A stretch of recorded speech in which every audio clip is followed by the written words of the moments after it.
From an emphasis on the eye at the top of our show to an emphasis on the ear in the latter third. If the name Clay McCleod Chapman sounds like it should belong to a Southern writer, that's good, because it does. Clay McCleod Chapman is a playwright, a fiction writer, and storyteller who's taken his work all over the world since the mid-90s. He's probably best known in New York for his Pumpkin Pie Show, a self-described all-points artistic hodgepodge of music, theater, and literature, which he's been creating and producing since 1996.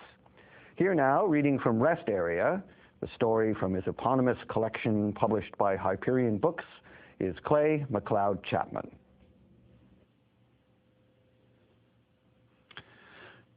Carolina plates. Oh, you guys have come far. Where are you heading? Out Midwest. Lord, that is a long haul. You got to be nomadic to drive all that way nowadays. Beats flying. That is right. The only way to travel if you're pining for the sights. And with the whole family, boy. Who's the little tinker in the back seat? Hey there. Hey, she doesn't mind being buckled up all day? Well, good for her. Yeah, you see, me and my daughter did our own little venturing cross-country this summer, just the two of us. I took off from work, rented a car. We ambled along the back roads for weeks. Could you tell me if you've seen her? Here's a photograph of her. Photocopy of her. It's not really her face anymore. Shades from it, but if you look right here, just above the smudge, you can almost make out her smile.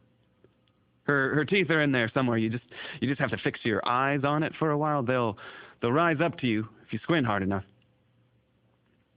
That's Grace's smile. I'm posting them up all along here on the soda machines. There's a whole stack next to the tourist pamphlets, just in case someone's seen her. I mean, you can't be too sure now, can you? You didn't, did you? Did you see a little girl by the side of the road? Red hair, cream shorts, a little cherry on vanilla? No sign of her, no? Yeah, well, you see, we drove through here a few months ago, about halfway in our trip. Oh, God, the AC had been on its own time, leaving the windows rolled down for most of the ride. Well, the heat wasn't the problem, really. I mean, I could have dealt with that. It's that puddle of sweat that forms at the stem of your neck that really drowns your temper, that wet itch you get all along your scalp. Hey, let your nerves juggle that when your daughter's in the seat next to you. I mean, trust me. It doesn't make for a calm, cool ride. Grace had found a couple candy bars in the glove compartment. You're sitting in there for God knows how long, and at 90 whatnot degrees, they melted into this ropey tar. She didn't mind lapping off the wrapper, and God, found its way on every part of her face except her mouth. Her hands left chocolate on the windows. Now there is caramel that still hasn't come out from the seatbelt. Luckily, the rest stop was 5 miles away. We pulled into the third slot down at the far end here. It had been mid-afternoon, so this place was full of enough people not to see any particular person. I mean, you know what I'm talking about. Like, I don't think I made eye contact with one single person. And my shorts are crawling up my waist, so the upholstery is starting to cling to my thighs. And Grace is giggling at my hairy legs, these chunks of half-melted chocolate just dangling from her chin. Now, she didn't understand what all the hours in the car had done to my patience, mistaking my irritation for some game. Because I'm not talking to her, so she flips on the radio, turning the volume up to some harsh static. Only just mere chocolate on the dial, and that was it. My boiling point had hit, and I told Grace to get out of the car, slamming doors, deep sighs, the entire routine. Pointing to the curb, I told her to wait while I ran to the men's room. And you know what? I come back with this whole roll of toilet paper, and I find her on the curb, crying, She's doing a better job at washing off her face than I could have, the tears tasting more sweet than salty, so I play up the apologies by wiping her face.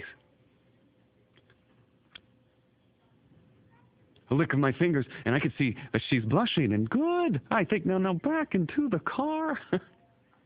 We had too much road ahead of us that we couldn't afford all of these pit stops, not with all the highway left to go.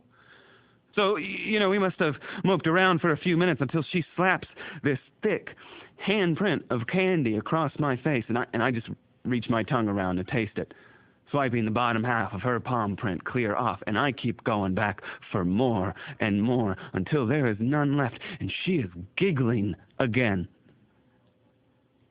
And good, I think. A couple sniffles later, and she asked to wash up in the ladies' room. And she took the keys with her. You fetched them right out of my hand. They didn't fit in hers.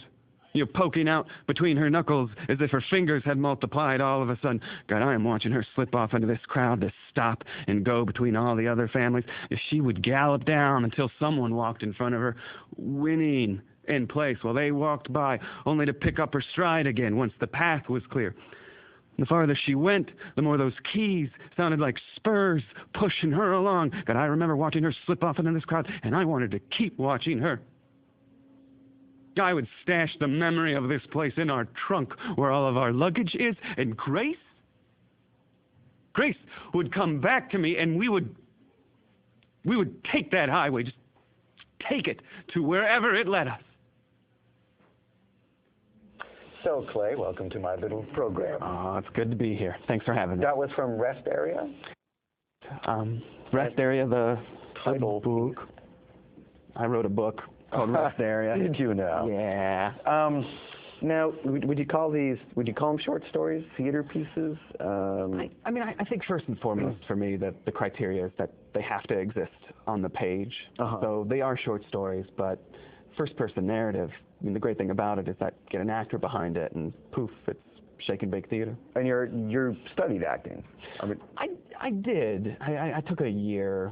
I don't know. I'm a bad. Well, it shows because usually you go to an author's reading, and authors are notoriously abysmal at reading their work. And here, you memorize the piece and you do it like a monologue, which is kind of rare. Usually, people read out of the book or whatever. Yeah. Well, there's that strange disconnect of like literary people saying like, "Oh, this is theater," and theater people being like, "Oh, this is a right." They get all story. Hung up on definitions. It's kind of the square peg in a circular hole, and but you present it as theater in the Pumpkin Pie Show.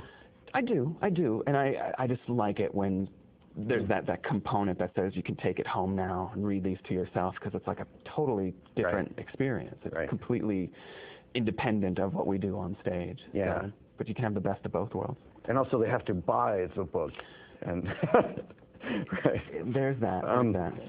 Play McCleod Chapman. Well, that concludes this second televised edition of Indie Theater Now. If you liked it all what you have just seen, which, terrific as it was, is just the tip of the iceberg of the hundreds of small independent theater companies currently thriving in New York, we hope you will investigate where and how to see more. Check out nytheater.com to see what's playing. Check out my blog, Travelanche, for my 2 cents. And then, most importantly, buy those cheap tickets and patronize these amazing theaters.